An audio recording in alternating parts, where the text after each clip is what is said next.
ఉపాయం. తాష్కెంటు నగరంలో మీర్ కమల్ అనే వ్యాపారి ఉండేవాడు. వాడు వాడి భార్య జమీరా తిండి కోసం వాళ్లను వీళ్లను యాచించేవారు. వారికి పిల్లలు లేరు. డబ్బు ఖర్చు చేయకుండా పొట్ట నింపుకోవటం తప్ప వారికి మరో ఆశయం ఏదీ లేదు. మీర్ కమల్ వారానికి 6 రోజులు అమ్మకం మీద తిరిగి బుధవారాలు మాత్రమే ఇంటి దగ్గర ఉండేవాడు. ఒక బుధవారం నాడు జమీరా కంటతడి పెట్టుకుని తన భర్తతో, "నువ్వు ఏమన్నా మొగుడివి? ఈ దిక్కుమాలిన కొంపలో ఒంటరిగా ఉంటే నాకు మతిపోతున్నది. నాకు తోడుగా ఉండటానికి ఒక దూడనో గొర్రెనో కొంటే మిన్ను విరిగి మీద పడుతుందా?" అన్నది. మీర్ కమల్ 2 ఏళ్ల వయసు గల ఒక బక్క చిక్కిన గొర్రెను చౌకగా కొని తెచ్చాడు. జమీరాకు తోచకపోవటమనే సమస్య పోయింది.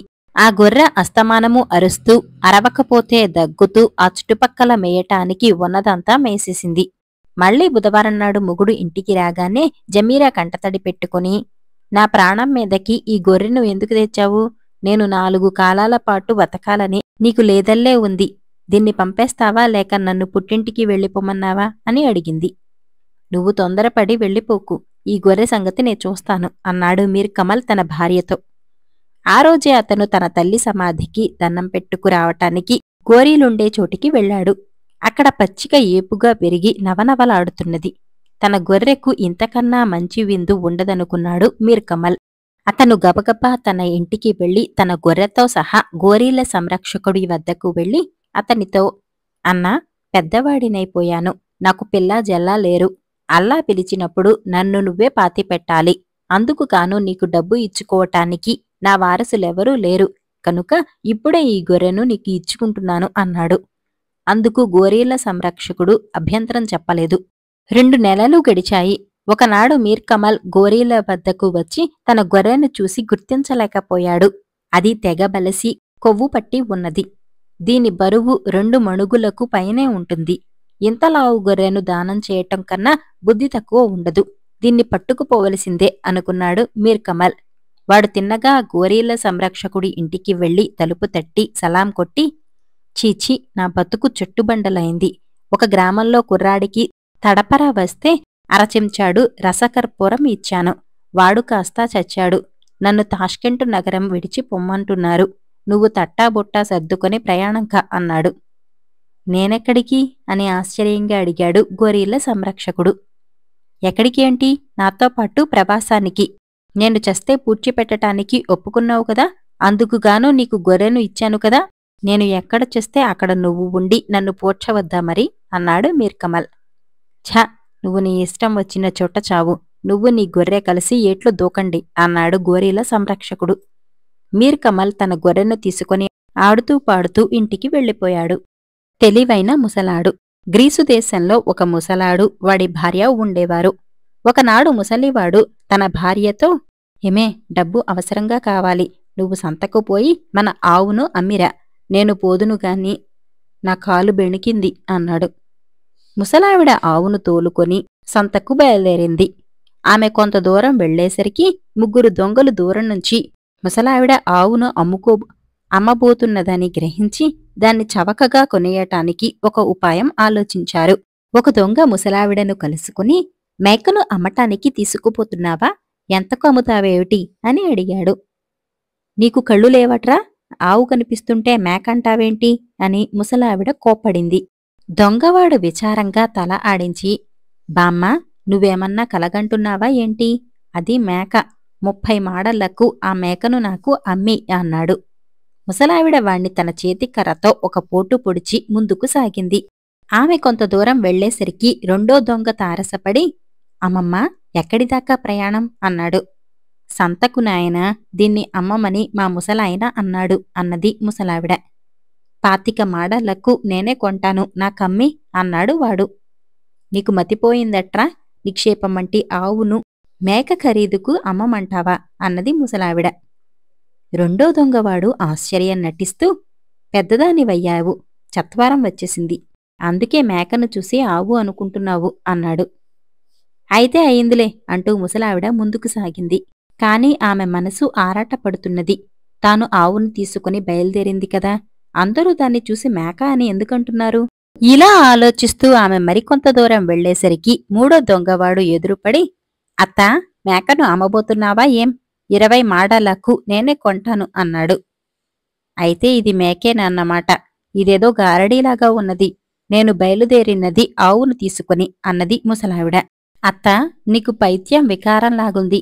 20 మాడలకు నాకు దీన్ని అమ్మి ఇంటికి పోయి నడుం వాల్చు అన్నాడు మూడో దొంగవాడు జాలిగా. ఒకడు 30 మాడలిస్తానంటే ఇంకొకడు 25 అన్నాడు. ఇద్దరికీ కాదని నీకు 20కి ఇయ్యమంటావురా? 30 ఇచ్చి తీసుకో అన్నది ముసలావిడ.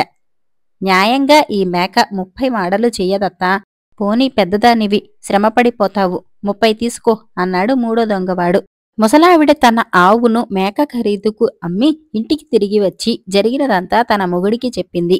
ముసలివాడు ఆ దొంగవాళ్ల వర్ణన వింటూనే వాళ్లు పొరుగురి కుర్రాళ్ళని పోల్చుకుని జరిగిందేదో జరిగిందిలే, జరగవలసింది నే చూస్తాను అన్నాడు. ముసలివాడు బయటకు వెళ్లి ఒకే రకంగా ఉన్న 2 కుందేళ్లను కొనుక్కొచ్చాడు. అందులో ఒక కుందేలును బుట్టలో పెట్టి మూతవేసి రెండో దాన్ని మరో బుట్టలో పెట్టుకుని బయలుదేరుతూ తన భార్యతో, ఏమే, ఇవాళ మనకు అతిథులు వస్తారు. తేనె రొట్టెలు, పాయసం, బాతుమాంసం వేపుడు చేసి సిద్ధంగా ఉంచు.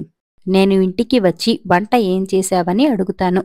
కుందేలు వచ్చి చెప్పినట్టే చేశానను అని హెచ్చరించాడు. ముసలివాడు పొరుగు గ్రామం వెళ్లేసరికి 3 దొంగవాళ్లు పానశాల బయట జల్సా చేస్తున్నారు.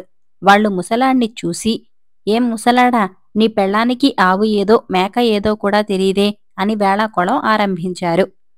ఆ, దాని మోహం, దానికి మతి సరిగా లేదు. అయితేనేం, వంట దివ్యంగా చేస్తుంది అన్నాడు ముసలాడు. అదీ కొంతమేలే అన్నాడు ఒక దొంగవాడు. ముసలివాడు ఆలోచన నటిస్తూ, ఇవాళ ఏం వంట చేయమందాం?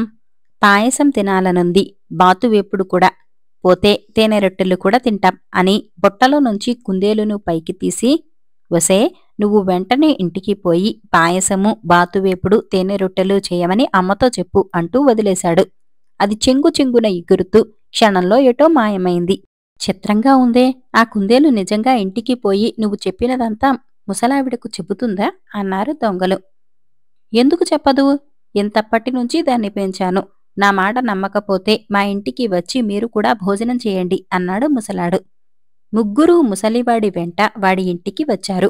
ముసలివాడు, ఏమే, వంట ఏం చేశావు అని భార్యను అడిగాడు. కుందేలు చెప్పినదే చేశాను అన్నది ముసలావిడ. ఆమె నలుగురికి వడ్డించింది.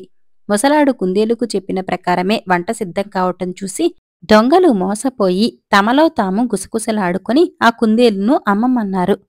కుందేలును అమ్మటమా? అది జరిగే పనే కాదు అన్నాడు ముసలాడు. వాళ్లు బేరం 10,000 మాటలకు పెంచినా ముసలాడు సరేననలేదు.